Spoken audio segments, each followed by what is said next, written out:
football teams' difference in rankings and the difference in their points scored were compared to find the coefficient of correlation to be 0.5947. If the sample size was 80, perform a hypothesis test on the coefficient of correlation.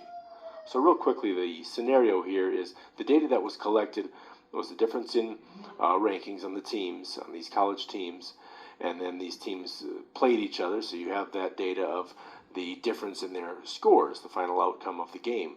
And there were some blowouts here where the home team really beat the visiting team by quite a bit, and vice versa. This is home minus visitors, the way the y-axis data is represented. Right along this x-axis, the dots that are close to that mean that the game were very close. The difference in score was very close. But anyway, you can see a trend here. It's quite scattered, if you will, but there is an upward trend. So we're going to do a hypothesis test on whether or not there really is a coefficient of correlation, or if this was just a fluke, speaking in sports talk. So the hypothesis test, we still have the null hypothesis and the alternative hypothesis. And the null hypothesis is that the Greek letter rho, it's not a p, it's a rho, equals 0. So that's like our real r here, the real coefficient of correlation. If you had all of the data, all the population of all the games that have ever been played and ever will be played, and that means that there is no correlation. So the null hypothesis is that there is no correlation. Well, that would only make sense then that the alternative hypothesis is that rho is not equal to 0. There is some correlation, because if the coefficient of correlation is equal to 0, then we have no correlation. But if it's something other than 0, then there is at least some correlation.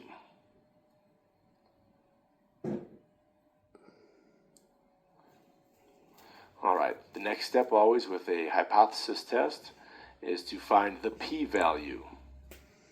So let's walk through how we're going to find the p-value. It is the area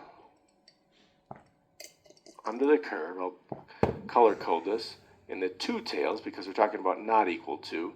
So it's the sum of these two areas will be the p-value.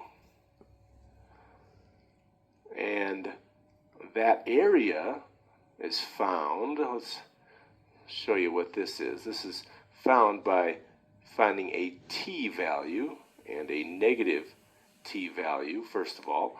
And that t-value, let's put that right here.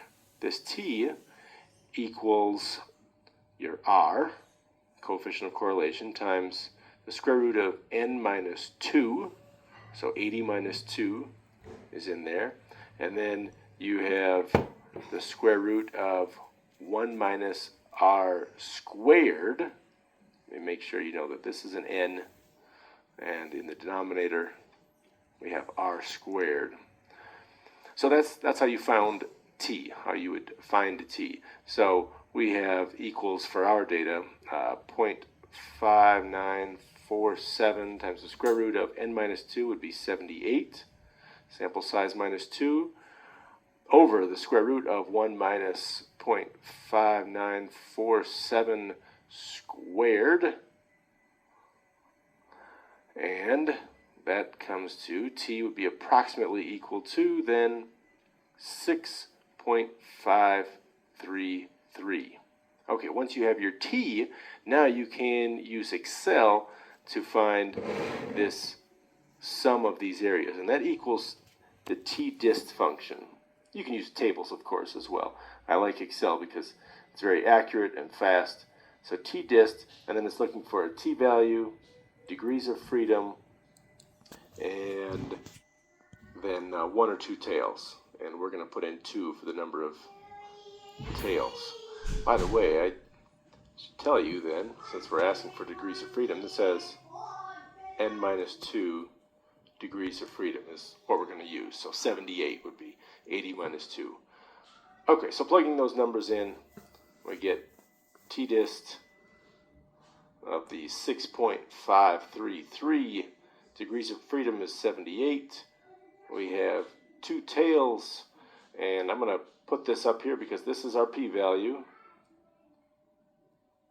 Right there, whatever we get from that output, and what we get is 6.01 times 10 to the negative 9th.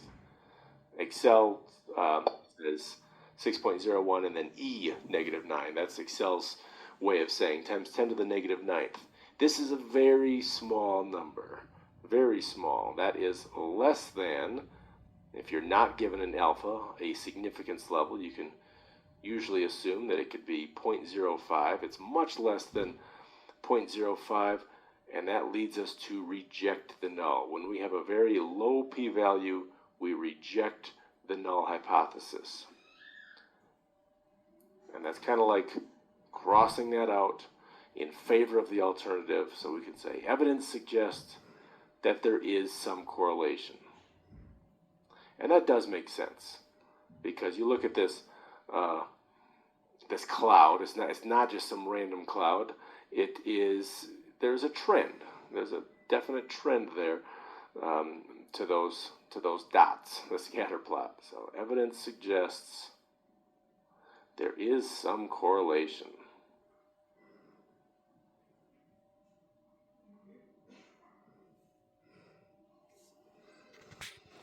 That's it. Okay. So, of course, this explanation can be taken well, as a complex explanation, but this is what is behind the scenes, right? So I'm going to show you graphically again. So if you